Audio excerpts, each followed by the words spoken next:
The Alaskan wilderness, a place of breathtaking beauty and unforgiving peril, has always held its secrets close. But one enigma, the disappearance of legendary trapper and mountain men star Marty Meierotto, has captivated the world for years. Now, after an agonizing silence, state authorities have finally, officially, addressed the fate of the man who became a symbol of untamed spirit. For years, Marty vanished from our screens and public life, retreating into the profound solitude of the wilderness he so deeply cherished. Whispers began, growing louder with each passing season. Had he truly gone off-grid forever? Or had the raw, brutal beauty of Alaska finally claimed its most famous son? The rumors swirled, some laced with hope, others with dread. Just recently, however, the Alaska Department of Public Safety issued a statement that promises to peel back the layers of this extraordinary mystery. Before we delve into the stunning revelations, make sure you stay with us until the very end. Because the final, heartbreaking detail they confirmed about Marty's destiny will resonate deep within your soul. For over a decade, Marty Meierotto was more than just a trapper. He was the living embodiment of pure Alaskan grit. Viewers of mountain men watched in awe as he defied blizzards, wrestled heavy traps through waist-deep snow, and forged a life in conditions most wouldn't endure for a single day. Born with an unyielding, adventurous spirit, Marty never chased fame. He simply lived the profound, authentic life he loved. Yet, as the seasons turned, a subtle shift began to ripple through his televised appearances. Marty started to withdraw, his segments growing shorter, his words imbued with a quiet introspection, almost as if he were preparing a silent farewell. In 2020, he announced his departure from the show, citing a desire to spend more time with his family and protect the sacred quietude he held so dear. And then, nothing. No interviews, no sightings, no updates. For a man so intrinsically connected to the pulse of the wild, this silence was more deafening than any storm. Then came faint whispers from Fairbanks, a ranger report, cryptic mentions of an unidentified cabin fire near the Yukon River. Locals exchanged glances, murmuring that it lay precisely in Marty's trapping grounds. Social media ignited with a furious storm of speculation, yet authorities remained maddeningly silent. Days bled into weeks, the void of information only fueling darker theories. Some fans clung to the belief that he had deliberately chosen to disappear into the vastness by choice, while others harbored the chilling suspicion that tragedy had struck during one of his solitary expeditions. But beneath the frenzied surface of rumor, a quiet, meticulous investigation had already begun. Discreet search teams were dispatched, combing through the dense, snow-covered forests where Marty was last known to operate. They uncovered tantalizing traces, snowshoe prints, the charred remains of a shelter, an old snowmobile half buried in ice. Yet, Marty himself remained elusive. As hushed reports circulated through small Alaskan communities, one chilling truth became undeniably clear. Something profound had happened. The man who had once taught millions how to survive the harshest elements was now at the heart of his own profound wilderness mystery. When Alaska state troopers finally broke their silence, the entire survivalist community froze in stunned disbelief. Their initial report confirmed that an official search had been underway for months, shrouded in strict confidentiality at the poignant request of the Meierotto family. The terrain Marty last navigated was utterly unforgiving. Remote tundra where temperatures plunged below 40 degrees below zero, and even helicopters battled desperately against unpredictable shifting winds. Teams armed with drones, thermal scanners, and highly trained dogs spent weeks painstakingly tracing the faintest of clues. What they uncovered painted a haunting, visceral picture.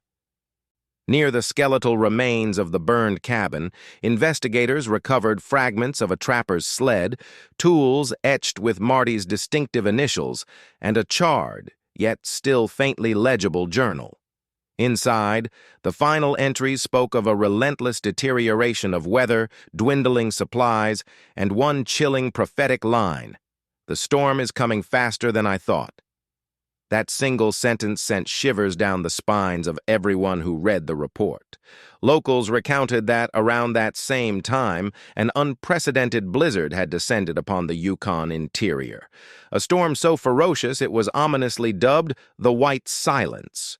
Visibility vanished, dropping to absolute zero, and winds uprooted ancient trees like fragile twigs for days on end. Even emergency radio channels fell eerily silent. When the storm finally broke, it left an apocalyptic trail of devastation across hundreds of miles of pristine wilderness. The official recovery team stated unequivocally that the sheer magnitude of the storm would have made survival almost impossible for anyone caught directly in its path. Yet those who knew Marty best weren't convinced he could have been taken so easily. Fellow trappers described him as a man who could read the wind, sense danger before it manifested, and prepare for absolutely anything. If anyone could walk out of that storm alive, it was Marty, one longtime friend passionately told reporters. Still, with no confirmed sighting and only these enigmatic fragments of evidence, the fragile flame of hope began to flicker and fade. Then, last week, a fisherman navigating the icy currents of the Tanana River made a chilling, pivotal discovery. A set of deeply personal effects, perfectly preserved within the glacial grip of the ice, including a handmade knife, a compass, and a small leather pouch meticulously engraved with the initials MM. It was the first concrete clue in years, and it changed absolutely everything. The moment authorities confirmed these items belonged to Marty Meierotto, the very tone of the investigation shifted dramatically, from mere speculation to a heightened sense of urgent purpose. That small leather pouch, miraculously preserved by the relentless cold, instantly became the most vital piece of evidence in years. Inside, it held a few deeply personal keepsakes: a weathered photograph of Marty's beloved wife and daughter, a folded delicate note, and several gleaming gold nuggets he was known to carry from his earliest trapping days. The note, penned in Marty's unmistakably distinct handwriting, was brief, yet profoundly unsettling. It simply read, "If you find this, I went north." Those 5 stark words reignited a desperate flicker of hope, but simultaneously plunged the team into a new wave of confusion. North from where? Towards what unknown destination? The area north of the Tanana River is a desolate, almost mythical expanse, a vast stretch of frozen wilderness unfurling for hundreds of miles toward the Arctic Circle, a place where few men have ever dared to venture alone. Alaska state troopers immediately expanded their search radius, enlisting expert trackers intimately familiar with the Yukon terrain. They soon found faint, almost imperceptible traces of snowshoe prints leading away from the river, gradually fading as they ascended into higher ground. What truly baffled them was the direction, straight toward a treacherous series of jagged cliffs known locally as the Dead Teeth, named for their perilous slopes and sudden, fatal drop-offs. Locals had long warned search teams that the area was cursed, a place where compasses spun wildly due to inexplicable magnetic interference. Despite these ominous warnings, the troopers pressed forward with grim determination. Drones captured faint, ghostly images of what appeared to be a makeshift shelter, crudely constructed from spruce and tarps. But by the time ground teams battled their way to the location, only ashes remained. Forensic analysts confirmed unmistakable signs of a fire, started deliberately, most likely as a signal or a desperate attempt to stay warm. Scattered around the site, they discovered pieces of animal hide, makeshift traps, and a tattered, well-worn copy of the Alaska Trapper's Handbook. The condition of these items powerfully suggested that someone had not only survived there, but had done so for weeks, possibly even months, after the devastating storm. Could Marty truly have lived that long, utterly alone, against such impossible odds? The sheer possibility sent shockwaves through everyone following the story, as the state authorities maintained a calculated silence about their next moves. A local bush pilot named Jim Bradford bravely stepped forward. He claimed he had seen what looked like a lone man, desperately waving a flare near the base of the Dead Teeth during a flyover months earlier. At the time, he hadn't thought much of it, dismissing it as a common wilderness signal. But now, with the escalating mystery, he was absolutely certain it had been Marty. Following Bradford's compelling statement, authorities swiftly launched a second meticulously organized expedition into the formidable Dead Teeth region, determined to verify this potentially game-changing claim. The elite team comprised seasoned state troopers, highly specialized search and rescue experts, and, crucially, two of Marty's longtime friends, men who knew his survival patterns, his every instinct, better than anyone else alive. The journey was grueling, a relentless battle against nature's raw power. Knee-deep snow, sudden, blinding whiteouts, and freezing winds that could strip exposed skin in mere minutes. Every single step forward was a monumental struggle against the very essence of the Alaskan wilderness. Yet, something in the air felt different this time, a subtle shift, as though they were closing in on an elusive, long-sought truth. Near a tight cluster of ancient spruce trees, roughly 2 miles from the supposed flare sighting, they stumbled upon a small, unexpected clearing.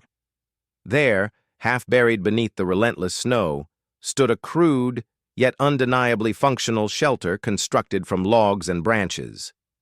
Inside, the team discovered the unmistakable remains of a fire pit, bones from trapped game, and with a gasp of recognition, a torn flannel jacket instantly identified by one of Marty's closest friends.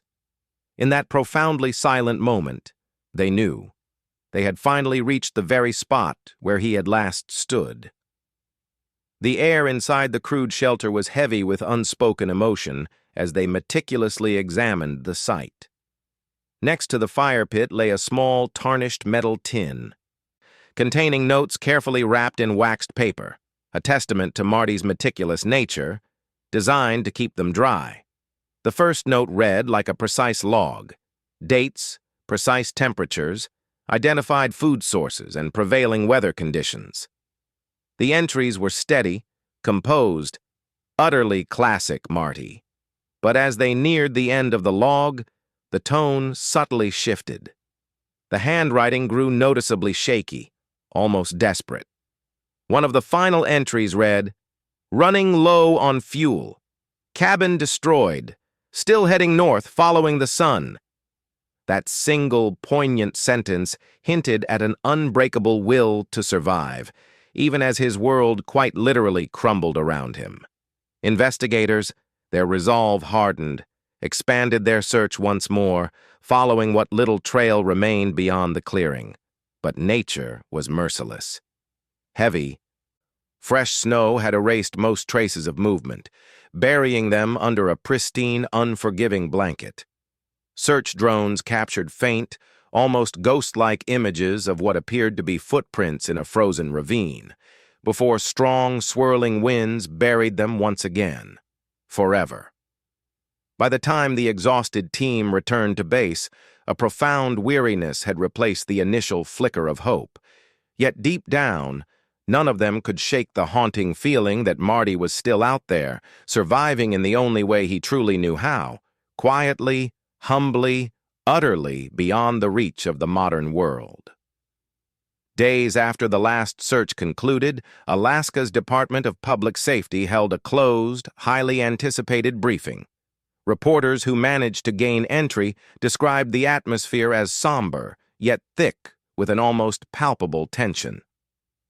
Officials confirmed the poignant discovery of Marty's survival logs and deeply personal belongings, but stopped tantalizingly short of officially declaring him deceased. Instead, they described the case as unresolved, with significant indicators of extended survival. That vague, almost infuriating phrasing sent the internet into an immediate frenzy. Forums dedicated to mountain men exploded with a torrent of theories, ranging from the idea that Marty had intentionally disappeared to live completely off-grid, to darker, more ominous beliefs that he had tragically succumbed to the elements and was simply never found. Yet, amid the deafening online noise, one crucial detail in the official trooper report stood out, gleaming like a beacon in the dark. Thermal imaging had picked up intermittent, yet undeniably consistent heat signatures in the northern foothills, just miles from the treacherous Dead Teeth. It wasn't wildlife. The patterns were too regular, too controlled, too deliberate.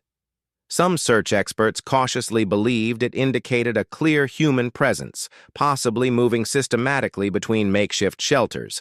Authorities, ever cautious, refused to confirm, citing the inherent unpredictability of heat distortions caused by extreme wind and snow. But devoted fans of the show, and especially those who intimately understood Marty's methods, interpreted it differently, profoundly so. He had always spoken about fire being a man's lifeline in the Arctic, famously stating, "If you can make smoke, you can make hope." Could he truly have survived this long sustained only by his extraordinary skill and sheer unyielding determination? Former castmates from Mountain Men weighed in, describing Marty as a man whose instincts bordered on the supernatural. He could smell a coming storm, navigate flawlessly without maps, and construct a livable shelter out of what others would consider absolutely nothing. "He's not the type to give up," one close friend told the press, his voice thick with emotion. "If anyone could cheat death in Alaska, it's him." But even as the world clung desperately to that fragile thread of hope, authorities issued a grave warning. Conditions were rapidly deteriorating. Winter storms were returning with record-breaking ferocity, threatening to erase any remaining clues forever. And then, just as the search team was preparing, reluctantly to suspend operations, a new, electrifying call came in. A solitary bush pilot claimed he had spotted a lone figure, unmistakably moving across the vast, frozen tundra on snowshoes, dragging a sled purposefully toward the distant mountains. The bush pilot's startling claim reignited the entire long-dormant operation with a furious burst of energy. He described the elusive figure as wearing dark furs, moving slowly but with an undeniable, deliberate purpose, a sled tethered faithfully behind him, exactly, precisely, the way Marty Meierotto used to travel during his epic trapping runs. The pilot, his heart pounding, attempted to circle back for a closer, confirming look, but strong, unpredictable winds and the rapidly fading daylight forced him, reluctantly, to turn around. Within hours, troopers mobilized another elite team, this time equipped with state-of-the-art long-range cameras and robust ground units. They flew over the area the very next morning, and sure enough, beneath them, they spotted a faint yet unmistakable trail winding across the vast, pristine tundra. Fresh snowshoe prints, deep, steady, and spaced apart in a way that powerfully suggested someone carrying a heavy load, yet still meticulously conserving precious energy. Every seasoned tracker who examined them instantly agreed. Whoever made those tracks knew precisely what they were doing. As the team advanced, their hearts pounding with a mixture of hope and trepidation, they found the distinct remnants of a small fire pit and a meticulously cleaned pile of bones. Snowshoe hair, neatly stripped. Whoever was surviving out there wasn't just alive, they were thriving, with an almost supernatural skill. For a fleeting, exhilarating moment, hope soared through the team like wildfire. Could Marty truly have outlasted the blizzards, the unrelenting storms, and the crushing years of silence? Local radio hosts and online fans, swept up in the unfolding drama, began reverently calling him the Ghost of the Yukon. Yet, as the troopers pressed deeper, relentlessly into the formidable mountains, the weather once again turned against them with a vengeance. The temperature plummeted to life-threatening lows, winds howled with a mournful, deafening roar, and heavy, blinding snow made it nearly impossible to continue their perilous journey. They had no choice but to retreat for their own safety. Before they left, however, a search drone, battling against the ferocious elements, captured one last, haunting image. Blurry, distant, but undeniably unmistakable. A lone figure standing stoically on a windswept ridge facing north, holding what appeared to be a rudimentary wooden staff. The figure never once looked at the camera, never moved, and moments later, the drone's signal cut out completely, leaving an agonizing silence. Experts debated the footage endlessly, analyzing subtle shadows, proportions, even the figure's gait. Every single test pointed to one chilling, yet exhilarating conclusion. The man's build and clothing matched Marty's perfectly. That single enigmatic image became the enduring symbol of his legend, a man who steadfastly refused to be tamed by the wilderness, choosing to live somewhere beyond the reach of man, a place few dared to venture. In the weeks that followed, the gripping story of Marty Meierotto's possible survival transcended regional fascination, becoming a phenomenon that resonated far beyond the rugged borders of Alaska. News outlets from across the entire country eagerly picked it up, breathlessly calling it the last frontier mystery. Fans from every corner of the globe began meticulously piecing together timelines, scrutinizing satellite images, and even enthusiastically funding independent drone searches, desperately hoping to catch one more fleeting glimpse of the man who had once so powerfully defined what it truly meant to live off the land. But while widespread speculation morphed into a fervent, almost obsessive online quest, Alaska authorities, with quiet determination, worked tirelessly behind the scenes. Utilizing advanced thermal mapping technology, they strategically focused on the remote region north of the Alaskan range, precisely where the last elusive sighting had occurred. After several initial flights yielded no new results, one particular image finally, powerfully, drew their unwavering attention. A small, rectangular structure, half covered in freshly fallen snow, subtly emanating faint yet unmistakable signs of heat beneath its roof.